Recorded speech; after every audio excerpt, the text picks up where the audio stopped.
Good morning. So today we're going to talk about target marketing. We talk about focus groups and how to get your focus group ready with your title guy, your loan guy, a member of the community that you have your listing in, and maybe another real estate agent or your broker. But now we got to hit some specific targets. So imagine a great big target with a bullseye right in the middle, right? And that is our buyer. We want to know who we are targeting, and so we're going to ask questions.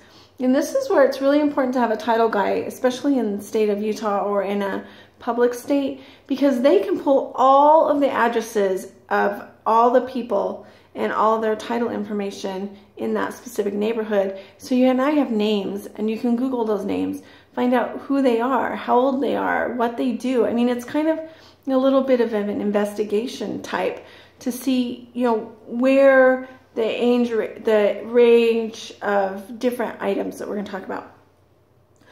Okay, so now we're targeting their age. What is the average age of that neighborhood? Is it 55 and older? Is it 40s? Is it 20 to 40? Is it new home buyers? Is it investors? Is it second homes? Age group is very important because that's going to determine how you market. The older people, maybe in their 70s and 80s, they don't have social media. They don't do social media.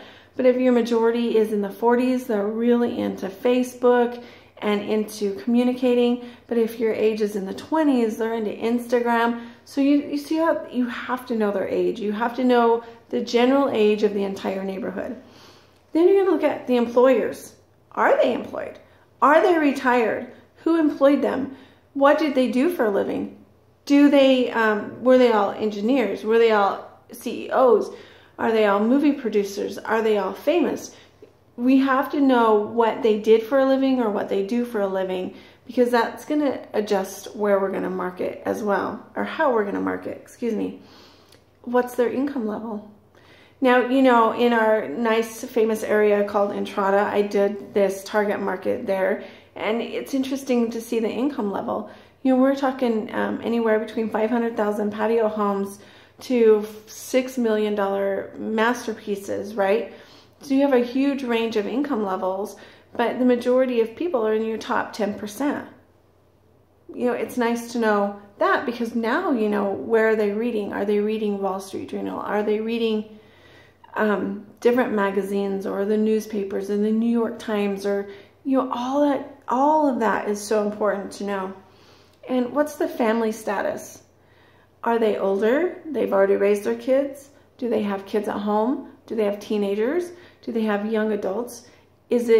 So you have to know where they are familiar-wise, and that will determine how you market. If it's a bunch of kids, if they have a bunch of kids in the neighborhood, then you might target at an expo of what kids want, or so you utilize that to advertise. What are their hobbies? Do they collect art? Is it an art community? Do they collect cars? Do they collect motorcycles? Are they old cars? Are they new cars?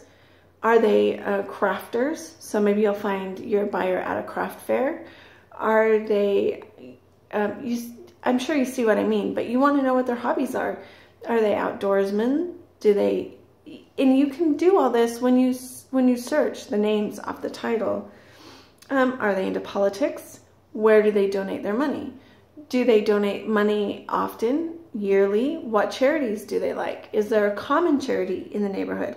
If there's a common charity in the neighborhood, have a charity drive for that common charity in the neighborhood, at your house, as an open house. See what I'm saying? What's their favorite brand of automobile? Do they all drive Lexus? Do they all drive Cadillac? And I know it seems a little bit investigative, which is kind of fun, but this is all public information. This is all information that they put online. This is information they put on their Facebooks, on their social media. It's public information through the tax commission to find their name and their address and where they're from. But if you know all this about your neighborhood, then you can really target market who the buyer is. You can find that buyer by looking for similar people, by targeting those names in your Facebook ads. you know, 55 and older, Mercedes-Benz, Hunter. Do you see what I'm saying? So that's how you target market.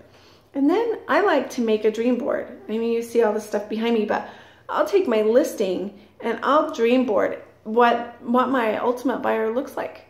What does he look like? Is it a single family, or a single male, single female, older couple, retired? Put a picture up there. Do they drive a Mercedes?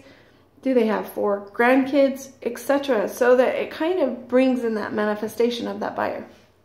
It's a little bit of work, but you know what? In the $1 million range, we're doing our job, right? We're earning our money.